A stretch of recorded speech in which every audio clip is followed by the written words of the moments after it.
En el último sermón que yo prediqué desde este púlpito, yo estaba considerando con ustedes el encuentro que Jesús tuvo con un hombre que tenía casi todo. Ese hombre tenía juventud, ese hombre tenía autoridad, ese hombre tenía dinero, ese hombre tenía poder, ese hombre tenía cierto conocimiento incluso de la Biblia. Ese hombre, nos dice el pasaje que se leyó y que prediqué la última vez, vino corriendo hacia Jesús, se hincó delante de él y le hizo una pregunta. Y la razón por la cual él hizo eso fue porque él sabía que algo le faltaba, a pesar de que lo tenía él supuestamente todo. Sin embargo, ese hombre, al acercarse a Jesús, no reconoció que Jesús era y sigue siendo más que un maestro bueno. Jesús es Dios. Ni ese hombre que se acercó a Jesús estaba dispuesto a soltar lo que tenía para recibir lo que él más necesitaba, que era la vida eterna. Y por eso ese hombre, nos dice el pasaje, se alejó de Jesús muy triste. Ahora, en ese sermón que yo prediqué, nosotros no vimos cuál fue la respuesta de Jesús a este hombre. Eso es lo que pienso que vamos a ver hoy, o lo que quiero que veamos hoy en este sermón. Y dentro de la respuesta de Jesús a todo eso que pasó, yo quiero que veamos, número uno, cuál es el milagro de Dios que es común a todo cristiano. Y en segundo lugar, cuáles son las ganancias de aquellos que son discípulos de Jesús. Por eso yo he titulado este sermón, El milagro y ganancia del discípulo. Y todo eso yo quiero que lo veamos a partir de Marcos 10, versículos 23 al 31, el cual les invito a buscar en sus Biblias. Marcos 10, 23 al 31, allí vamos a estar leyendo. E inmediatamente yo quiero que entremos a nuestro primer punto que he titulado El milagro. El milagro. Y dice, versículo 23 de Marcos 10, entonces Jesús, mirando alrededor, dijo a sus discípulos: cuán difícilmente entrará en el reino de Dios los que tienen riquezas. Los discípulos se asombraron de sus palabras, pero Jesús respondiendo volvió a decirle: hijos, cuán difícil le es entrar en el reino de Dios a los que confían en las riquezas. Más fácil es pasar un camello por el ojo de una aguja que entrar un rico en el reino de Dios. Ellos se asombraron aún más, diciendo entre sí: ¿quién pues podrá ser salvo? Entonces Jesús, mirándolos, dijo: para los hombres es imposible, mas para Dios no, porque todas las cosas son posibles para Dios. Jesús comienza este pasaje bíblico diciendo que es muy difícil que los ricos entren en el reino de Dios. Y nos preguntamos por un momento ¿por qué? ¿Por qué es muy difícil que los ricos entren en el reino de Dios? La respuesta negativa es no, porque Dios sea esa clase de persona a quien le caen mal los ricos, simplemente por el hecho de que ellos tienen más posesiones que los demás. Esa no es la razón. Más bien es porque para entrar al reino de Dios, como vimos en el sermón pasado, primero hay que arrepentirse de todo pecado. Y cuando digo todo pecado, incluyo también ese pecado que es el amor al dinero. La avaricia, según Colosenses 3:5, es un pecado tan serio como el tú hincarte y orarle a una estatua de un Dios falso. Dice Colosenses 3:5 que la avaricia es pecado, es idolatría. Así que para entrar al reino de los cielos, primero hay que arrepentirse incluso de la avaricia o de ese tipo de idolatría. Porque es muy difícil, volvemos a preguntar, que los ricos entren en el reino de Dios. Porque para entrar al reino de Dios, primero hay que poner toda la fe en Jesucristo y no en el dinero.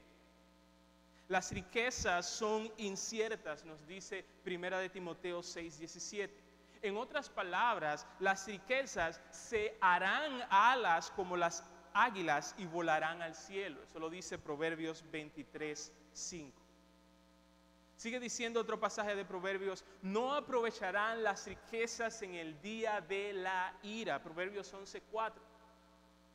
Solamente la justicia del Salvador Jesús, depositada en tu cuenta por medio de la fe, podrá salvarte de la ira venidera. No la cantidad de dinero que tú tienes en tu banco, ni ninguna otra cosa. Y la tentación de los ricos, su inclinación, es que su vida gire alrededor de las posesiones que ellos tienen. Aunque no todos los ricos son así, como nosotros veremos más adelante, en la generalidad de los casos ellos sí son así. Por eso Jesús dice lo que dice, por eso Jesús se pronuncia de esa manera. Y el hombre rico que le dio la espalda a Jesús es un ejemplo de eso. Y yo pregunto, ¿qué te parecen esas palabras de Jesús? ¿Qué opinión tú tienes acerca de las palabras de Jesús de que difícilmente entrará un rico en el reino de Dios? El versículo 24 dice que los discípulos de Jesús se asombraron de sus palabras. Estas los dejaron con la boca abierta. Y tal vez algo o alguno de los que me escuchan en este momento se estén preguntando, pero ¿cuál es la gran cosa? ¿Qué fue lo que pasó? ¿Por qué ellos se quedan tan asombrados y con la boca abierta? Permítanme traer algo similar a nuestro contexto. Imaginemos que yo te dijera a ti que difícilmente los ricos vayan al palacio presidencial y hablen con el presidente. Entonces, si los ricos, si para ellos es difícil ir al palacio presidencial y hablar con el presidente, ¿qué decir de los que son pobres? Los discípulos de Jesús, al igual que muchos judíos de la época, pensaban que los ricos eran VIP. Ellos pensaban que los ricos eran personas muy importantes para Dios. Ellos pensaban que los ricos eran personas con quien Dios o con quienes Dios tenía un trato preferencial. Y que ellos, los ricos, estaban entonces en la primera fila para entrar en el cielo. Se parece mucho a lo que muchos creen hoy en día en el Evangelio de la Prosperidad. Pero Jesús les acaba de decir a estas personas que pensaban de esa manera que era o es muy difícil que los ricos entren en el reino de Dios. Entonces ellos entendemos ahora por qué se asombran. Si todo el tiempo de mi vida yo estaba pensando que los ricos iban a ser los primeros en entrar en el reino de los cielos, y ahora viene Jesús y me dice que difícilmente ellos entren en el reino de los cielos, ¡wow! Y ante el asombro de los discípulos de Jesús, Jesús lo que hace es dirigirse a ellos como hijos. Eso es lo siguiente que él le dice. Y él utiliza este término como una manera tierna de decirle a esos discípulos, todavía a ustedes les falta mucho por crecer. Y les vuelve a decir que es muy difícil que los ricos entren al reino de Dios. Pero ahora él agrega a los que confían en las riquezas. Eso nos confirma las palabras de Jesús, lo que dije anteriormente, que el problema aquí, según Jesús, no es que las personas tengan mucho dinero, muchas riquezas. Ese no es el problema. El problema es confiar en esas riquezas en lugar de confiar en Dios. El problema es, como dice Job 31:24, en poner mi esperanza en el oro y decirle al oro, mi confianza eres tú. Ahí está el problema. No es cierto lo que dicen muchos, que lo importante es tener fe para ser salvo. Puedes tener fe en lo que sea. Eso no es cierto. Porque si se fijan aquí, aquellos contra quienes Jesús está hablando, los ricos de los que Jesús habla aquí tienen fe o confianza. Y aún así Jesús dice que ellos no van al cielo. Así que no es tener fe simplemente en cualquier cosa. Lo realmente importante aquí es tener fe en Jesús. Esa es la única fe que nos lleva al cielo. El pastor Kevin DeYoung dijo, ¿cómo vas a querer humillarte cuando hay tanta gente queriéndote exaltar? ¿Cómo vas a ser rico en fe cuando eres rico en posesiones? ¿Cómo vas a confiar en Jesús para todo cuando parece que el dinero puede darte todo lo que necesitas? ¿Cómo seguirás a Jesús a todo lugar cuando estás acostumbrado a comprar y tenerlo todo? Termina la cita. Y nuevamente, este es el peligro de las personas ricas. Después de Jesús decirle a sus discípulos lo difícil que es para un rico o para aquellos que confían en las riquezas entrar en el reino de Dios, Él usa una hipérbole, o lo que es similar a una exageración. ¿Cuál es la hipérbole que Él usa? Él dice, más fácil es pasar un camello por el ojo de una aguja que entrar un rico en el reino de Dios. Algunos dicen que en Jerusalén había una puerta tan pequeña llamada el ojo de una aguja que solo los camellos sin carga podrían cruzar de ella. Pero en primer lugar, si así fuera, no hay ninguna evidencia histórica que respalde eso. Y en segundo lugar, si así fuera, los discípulos no hubieran reaccionado con tanto asombro, si eso fue lo que Jesús quería decir. En tercer lugar, esa interpretación de que el ojo de una aguja era una puerta en Jerusalén, que era difícil para que entraran los camellos con carga, esa interpretación no ayuda en verdad al punto de Jesús que veremos que Él hace explícito más adelante. Así que hermanos, así que amigos, lo que Jesús está haciendo aquí es contrastando el animal común más grande en Palestina con una de las aberturas más pequeñas que nosotros podemos imaginar, como es el ojo de una aguja. Yo mido 5'9" pies y un camello adulto es mucho más grande que yo.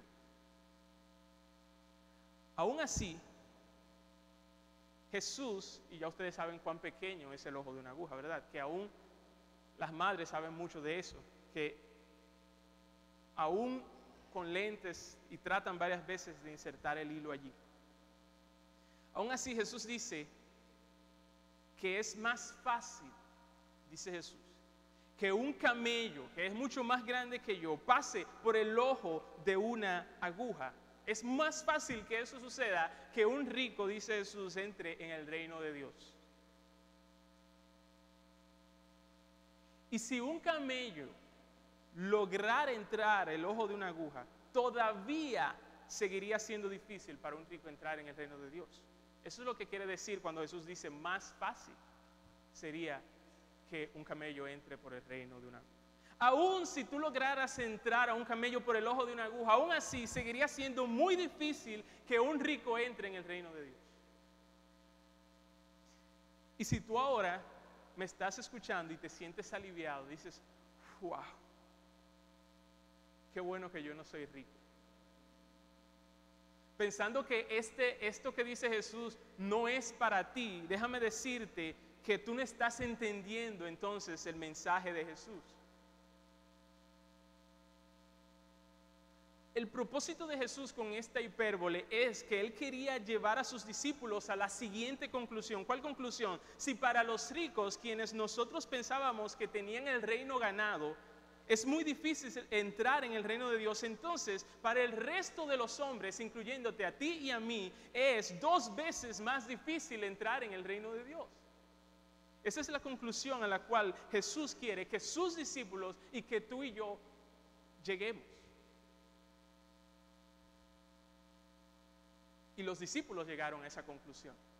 Por eso nosotros lo vemos su reacción en el siguiente versículo. En este momento, los discípulos estaban tan asombrados que ellos no podían simplemente hablar dentro de sí, sino que ellos tenían que preguntar quién entonces podrá ser salvo. En otras palabras, si es así, entonces Jesús, nadie va a poder ser salvo. Y por el contexto nosotros sabemos que ser salvo es igual a heredar la vida eterna que el joven rico estaba preguntando. Ser salvo es igual a ir al cielo. Ser salvo es igual a entrar en el reino de Dios. Todo eso es la misma idea aquí. Y la respuesta de Jesús, cuando los discípulos le dicen, entonces nadie va a poder ser salvo, ¿cuál ustedes creen que fue? Jesús no le dice, eso no fue lo que yo quise decir, discípulos. Ustedes me están malinterpretando. Déjenme explicarles lo que yo quise decir. Su respuesta tampoco fue, bueno, unos pocos podrán ser salvos. Ninguna de esas fueron las respuestas de Jesús. Podríamos decir que Jesús endurece aún más sus palabras. ¿Por qué? Porque Jesús primero dijo que difícilmente un rico entre en el reino de Dios. Después, los discípulos al escuchar eso se asombran. ¿Qué? Después Él dice que es más fácil que un camello entrara que por el ojo de una aguja, que un rico entre en el reino de Dios. Los discípulos se asombran, dice, aún más. Es como aumentando el nivel de asombro mientras Jesús sigue endureciendo sus palabras. Y ahora Jesús le dice explícitamente, para que no quepa duda alguna, que para los hombres es imposible ser salvos. Yo imagino que la boca de los discípulos ya no podía bajar más de asombro. Wow. Para los hombres es imposible ser salvos. ¿Cómo les habrá quedado la cara de los discípulos al escuchar eso? ¿Cómo reaccionas tú al escuchar eso que dice Jesús? Yo no sé tú, pero te pregunto, ¿tú puedes sentir el peso de esa palabra? ¿Tú puedes sentir el peso de la palabra que dice Jesús? Imposible. Jesús no dijo difícilmente ahora. Él no dijo a duras penas. Él no dijo, como dicen los dominicanos, a chepa. Jesús dijo imposible. Es imposible para el hombre, varón y hembra, por sí solo ser salvo. Es imposible para el hombre heredar la vida eterna. Es imposible para el hombre ir al cielo, dice Jesús. Es imposible para el hombre entrar en el reino de Dios. Vuelvo a repetir, dice Jesús, es imposible.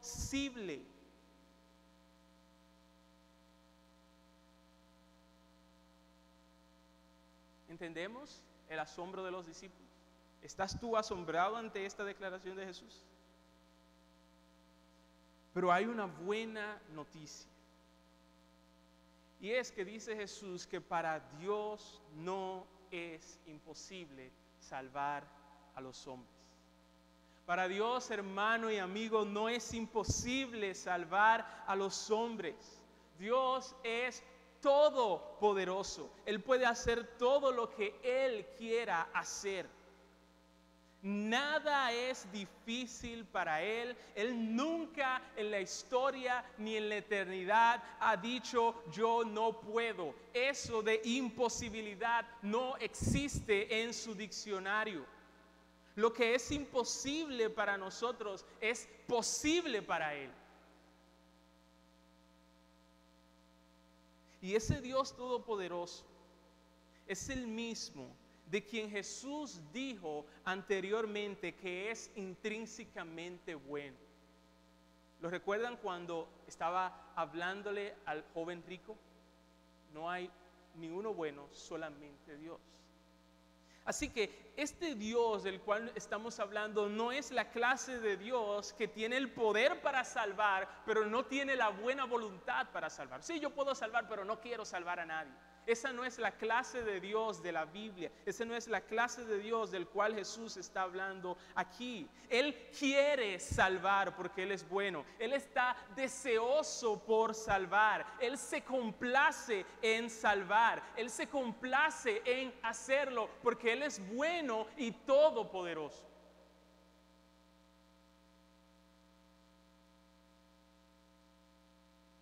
Abraham, Salomón, Zaqueo, José de Arimatea, ¿qué tienen en común esas personas?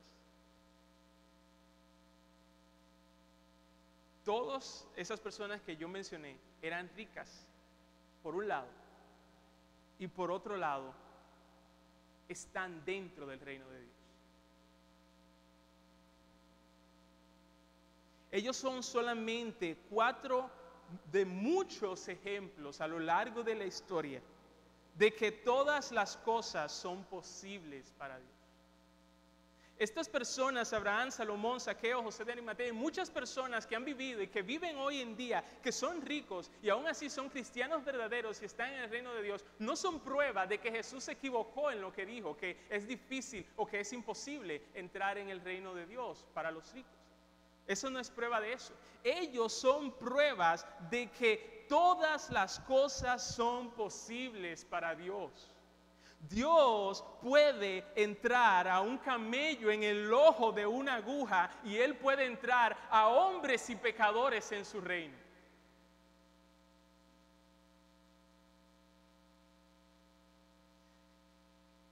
Y si tú eres cristiano, quiera Dios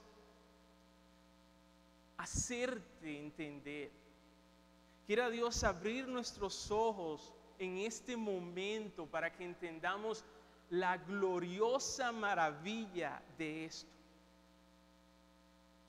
Si eres cristiano, tú también eres evidencia de que todas las cosas son posibles para Dios.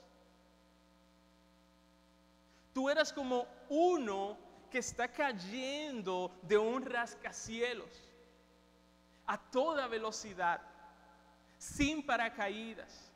No tienes nada de qué agarrarte. Puedes batir tus brazos con todas tus fuerzas mientras caes, pero tú no puedes volar. Puedes gritar, auxilio, auxilio, pero eso tampoco te salvará. Y cada décima de segundo que pasa, tú puedes ver cómo te acercas cada vez más y más y más a ese pavimento que va a destrozarte. Entonces tú cierras los ojos y dejas de luchar porque sabes que no puedes hacer nada para salvarte. Cuando de repente un bombero viene, extiende su brazo y se aferra a ti y te dice, tranquilo, eres salvo.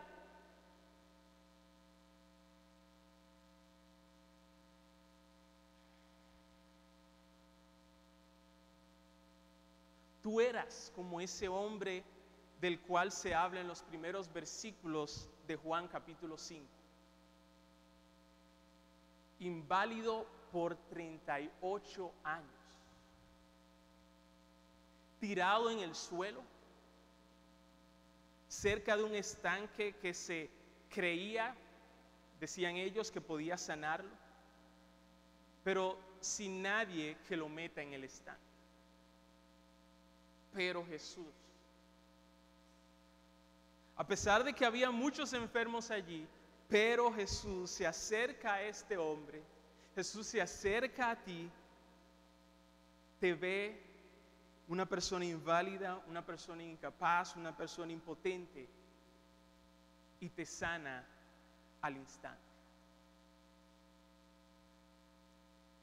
Ahora, esos 2 ejemplos de los que yo acabo de dar no son nada en comparación con lo que dice Efesios 2, porque Efesios 2 nos da un retrato más exacto de cuál era tu condición, cristiano, y cuál era mi condición. tú estabas muerto en delitos y pecados. Tú no estabas enfermo, tú estabas muerto en delitos y pecados. Y sabes que los muertos no pueden darse vida a sí mismos, pero Dios sí puede dar vida a los muertos. Y Él, hermano, te dio vida a ti juntamente con Cristo cuando tú estabas muerto en tus delitos y pecados y sin la capacidad de salvarte. Él te dio vida juntamente con Cristo. Y si tú eres salvo, hermano, y tú vas al cielo, y si el cielo ya es tuyo, no es debido a ti, sino que es debido a que Dios intervino en tu vida. Como dice una canción, en rumbo a mi perdición, indiferente aún, de mí tuviste compasión, me guiaste a la cruz. Si tú eres salvo, no es porque tú eras el más tranquilo de la familia, no es porque tú eras el más inteligente, no es porque tú siempre has estado buscando a Dios, no es porque tú asistes a la iglesia todos los domingos. Si tú eres salvo, es debido solamente a Dios. La salvación y el cielo son tan imposibles para ti como para los narcotraficantes, los ladrones, los asesinos, los terroristas, etc. Para ti es tan difícil e imposible ser salvo como para ellos. Pero para Dios nada es imposible. Y su brazo sigue siendo hoy en día tan fuerte como para salvar a pecadores. Si tú eres salvo, es cierto que tú te arrepientes de tus pecados. Pero déjame recordarte lo que dice Hechos 11:18. Dios es quien te ha dado el arrepentimiento para vida. Si tú eres salvo, es cierto que tú tienes fe en Jesucristo. Pero déjame recordarte lo que dice Filipenses 1:29. Dios es quien te ha concedido el que creas en Cristo. Si tú eres salvo, es cierto que tú amas a Dios. Pero déjame recordarte lo que dice 1 de Juan 4:19. Dios es quien te amó primero. Tu fe, tu arrepentimiento, tu amor, todos esos son regalos que Dios te dio a ti primero. En resumen, tú eres salvo. ¿Por qué? Porque Dios te salvó.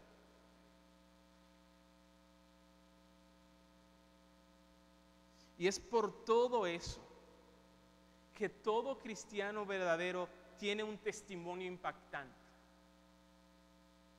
No sé si lo habías considerado. Todo cristiano verdadero tiene un testimonio impactante. Tanto aquel que estaba preso en la cárcel de la Victoria, como aquel que asistía todos los domingos a la iglesia, pueden testificar: para mí era imposible ser salvo, pero Dios me salvó. Ese es el testimonio impactante.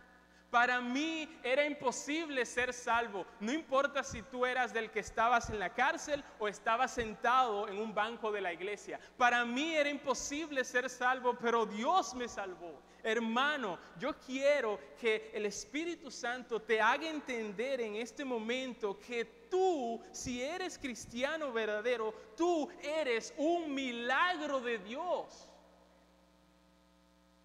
Hermana, tú eres un milagro de Dios. Iglesia Fundamento Bíblico, ustedes son un milagro de Dios.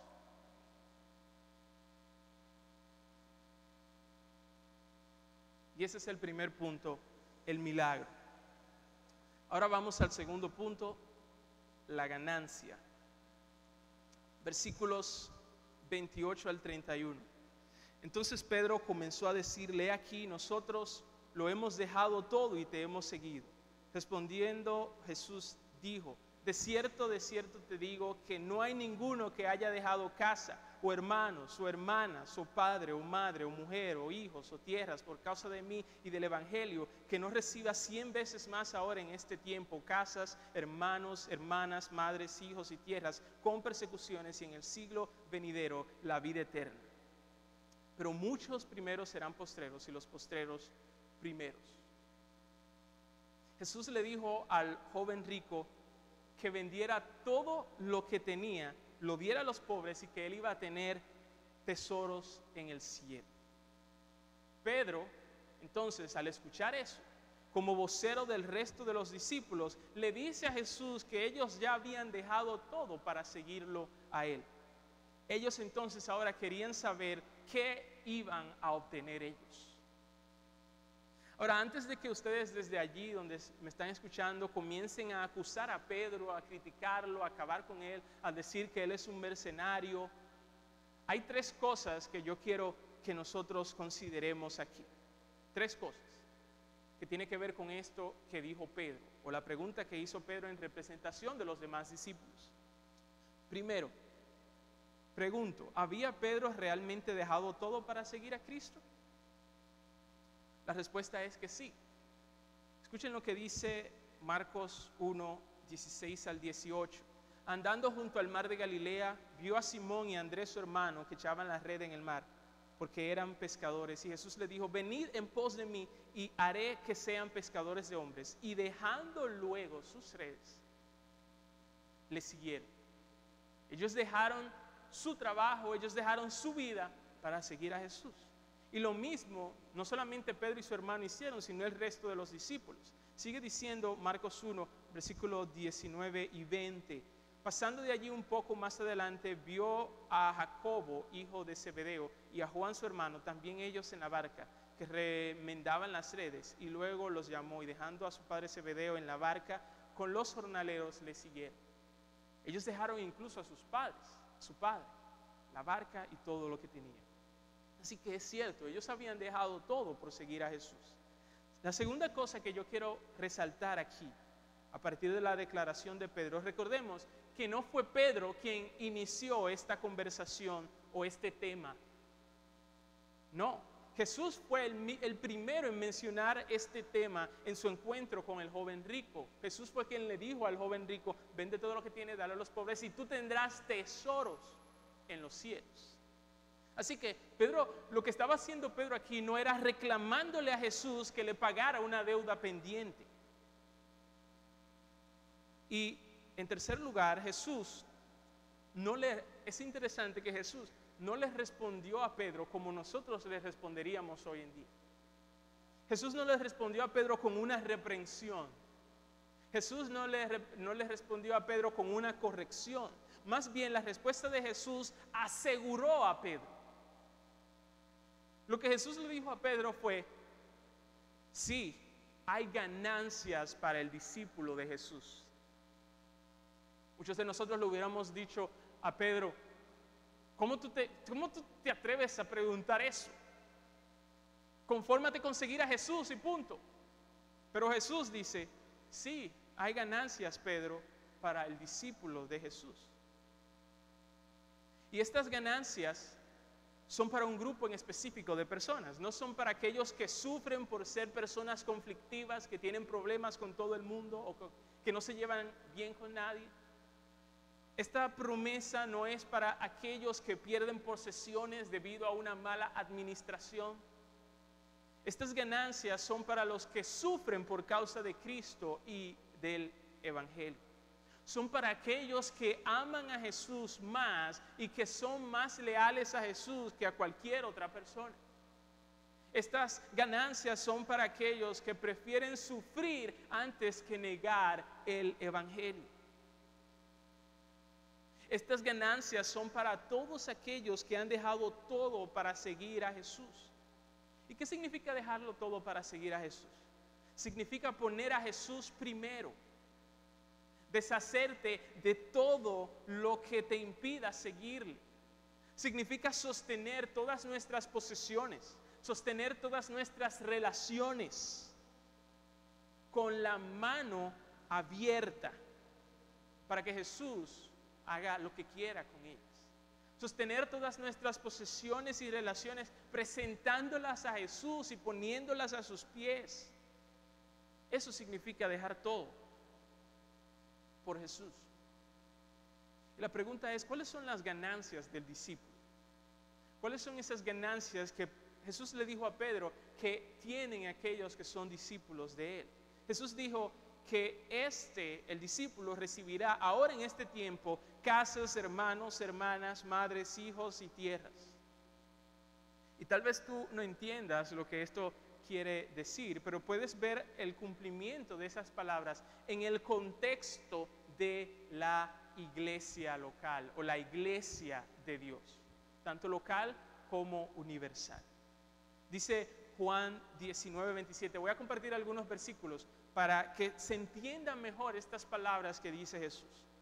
Juan 19:27 dice: después dijo al discípulo, he aquí tu madre.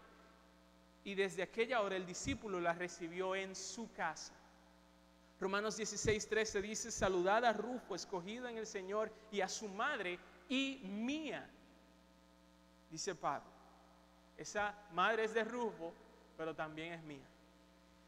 Otro pasaje es 1 Corintios 4:15, que dice: porque aunque tenga 10,000 años en Cristo, no tendréis muchos padres, pues en Cristo Jesús yo os engendré por medio del Evangelio. Pablo estaba diciendo: yo soy padre de ustedes. 1 Timoteo 5:2 dice: a las ancianas como a madres, a las jovencitas como hermanas, con toda pureza. ¿Lo puedes ver, hermano? ¿Puedes ahora entender un poquito mejor lo que quiere Jesús decir con eso? Cuando Dios te une, cuando tú sigues a Jesús, Dios al mismo tiempo te une a su familia, la familia de la fe, a la familia de Dios. Y ahí entonces, al momento de tú ser unido a esta familia, se cumplen las palabras de Jesús. Dicho de otra manera, mira a tu alrededor, hermano. Mira aquí en esta misma iglesia y tú vas a encontrar aquellos que son tus padres, tus madres, tus hijos, tus hijas, tus hermanos. Esta es tu familia.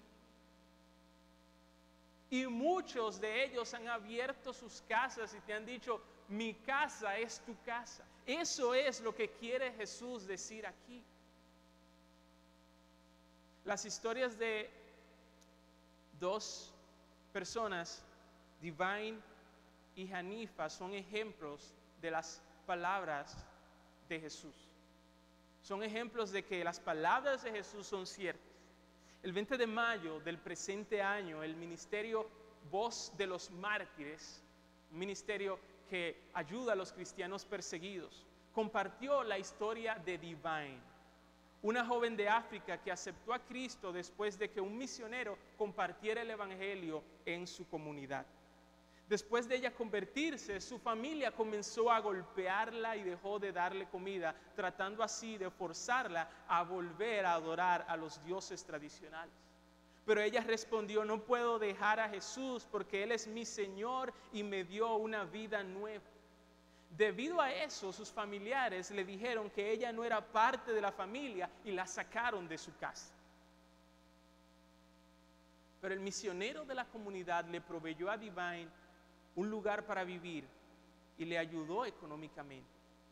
Y para el momento en el cual yo estaba preparando este sermón, se habían publicado 313 oraciones provenientes de 19 naciones a favor de esta mujer.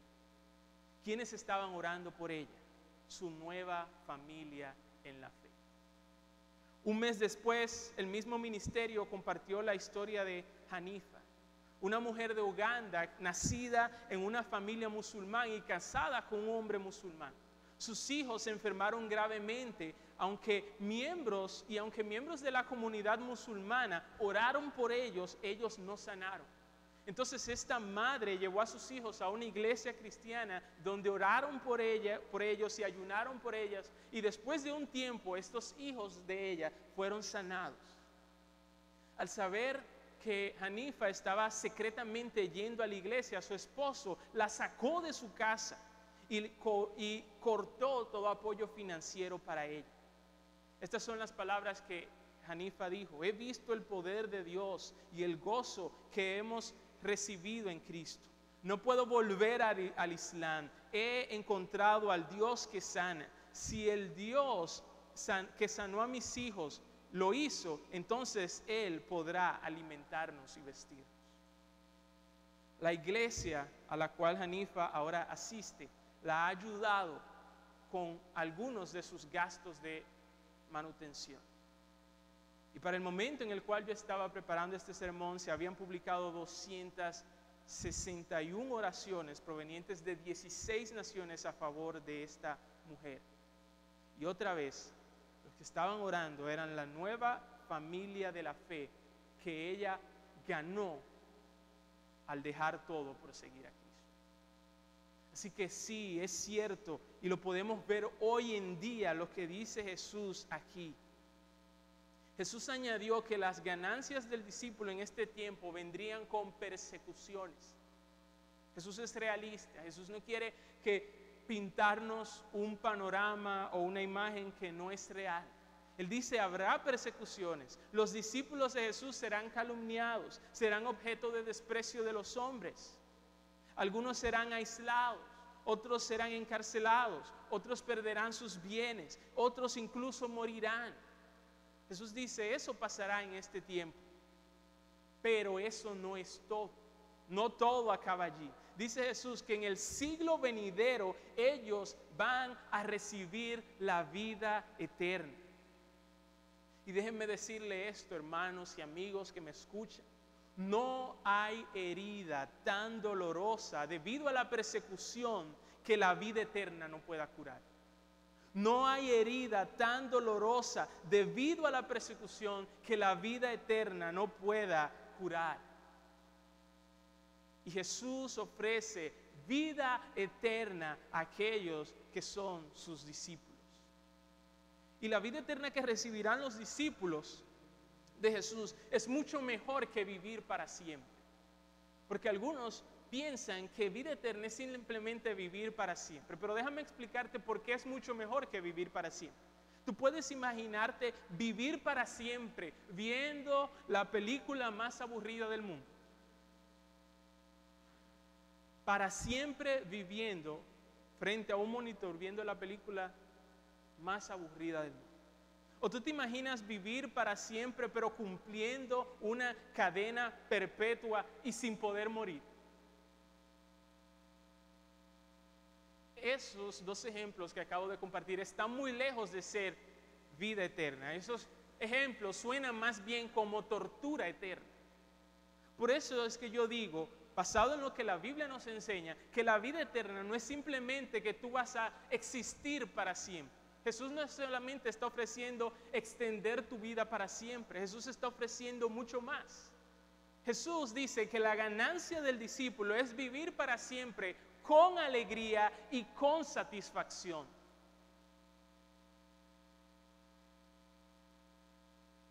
¿Y cómo sabemos que en el cielo nosotros no nos vamos a aburrir? No sé si alguna vez ustedes se han preguntado eso, yo sí. ¿Cómo sabemos que en el cielo algún día nosotros no nos vamos a aburrir? Especialmente como nos ha pasado a muchos de nosotros, que muchas veces queremos algo mucho, mucho, mucho, y después que lo tenemos, entonces, por un tiempo nos cansamos de ello. Puede ser un celular o lo que sea. ¿Cómo sabemos que eso no pasará en el cielo con la vida eterna? La razón por la cual eso no pasará es porque la fuente de satisfacción, la fuente de alegría es el Dios que es infinito. Él es la fuente del cual nosotros podemos beber y ser saciados y nunca más volver a tener sed. El cielo, la vida eterna, hermanos, es el fin definitivo del aburrimiento. En el cielo no va a haber aburrimiento. Y esa es otra de las ganancias del discípulo de Jesús. Y ya casi terminando, yo quiero resaltar que estas ganancias no son compradas por la calidad de nuestro sacrificio. Eso no es lo que Jesús está diciendo aquí. Estas ganancias nosotros las recibimos, ¿saben por qué? Por la generosidad de Dios. Estas ganancias de las cuales yo he hablado, nosotros las recibimos por la generosidad de Dios, quien nos da mucho más de lo que nuestros débiles esfuerzos merecen. Nosotros hacemos un poquito y Dios nos da un montón, porque Él es así.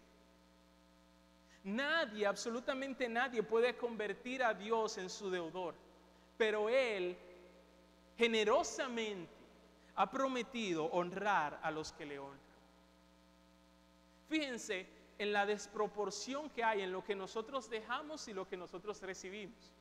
Jesús dijo, respondiendo Jesús y dijo, vuelvo a leer, de cierto os digo que no hay ninguno que haya dejado casa o hermanos o hermanas o padre o madre o mujer o hijos o tierras por causa de mí el evangelio, que no reciba ahora en este tiempo casas, hermanos, no es eso lo que dice. Dice que no reciba 100 veces más.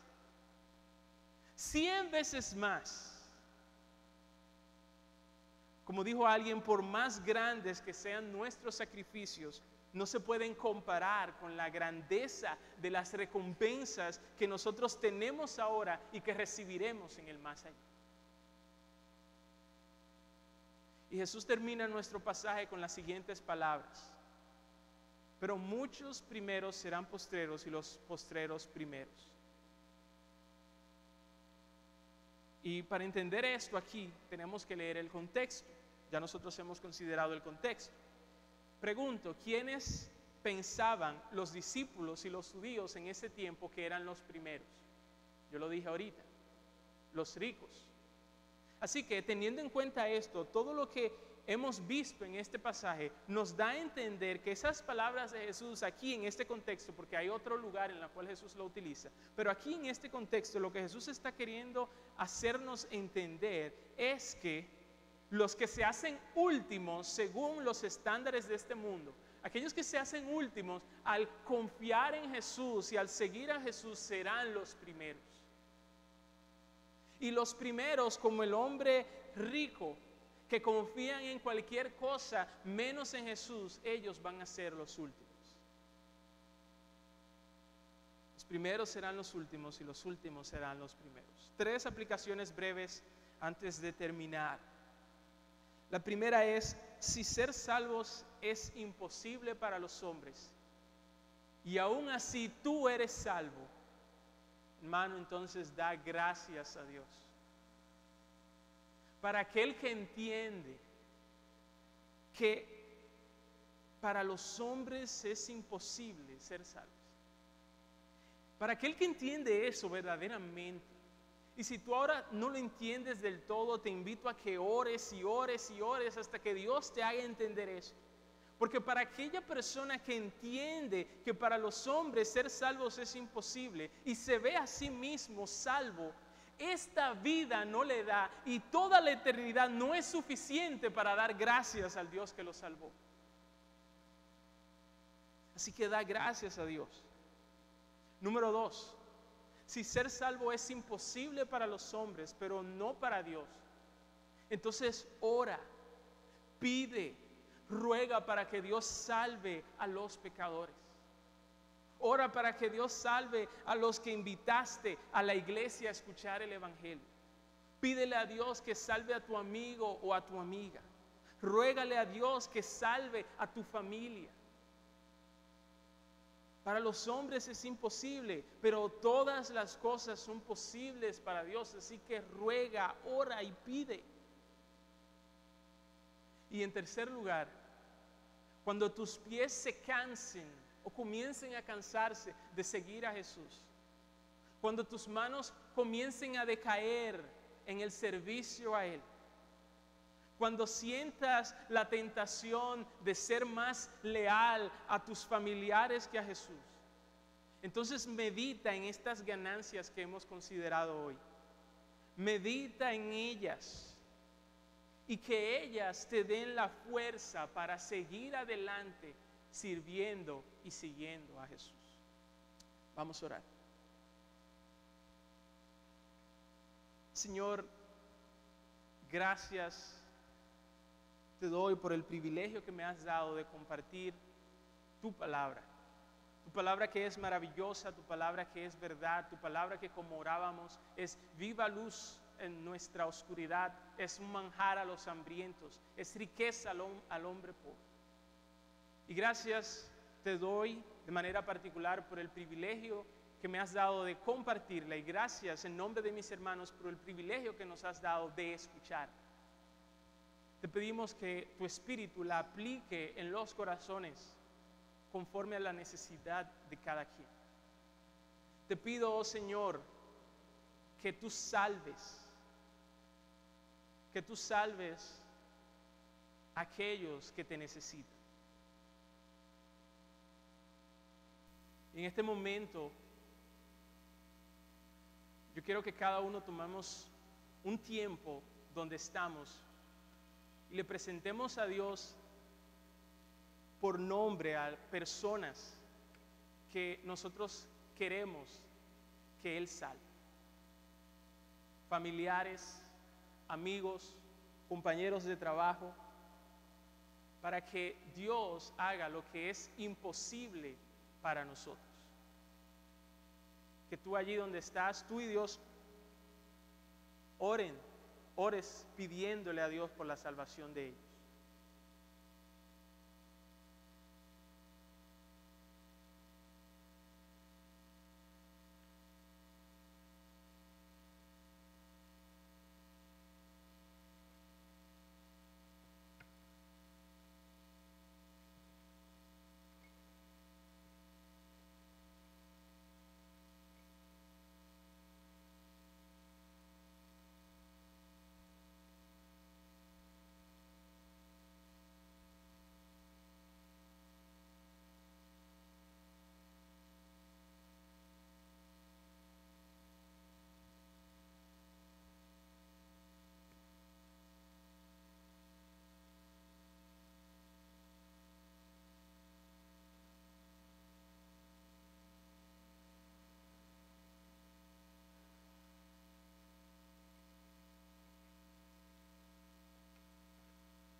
Señor, haz lo imposible para nosotros. Permítenos escuchar buenas noticias. Permítenos unirnos a la celebración de los cielos cada vez que un pecador se arrepiente. Y gracias, Señor, te damos por el milagro de la salvación que tú has obrado en cada uno de nosotros. En el nombre de Jesús.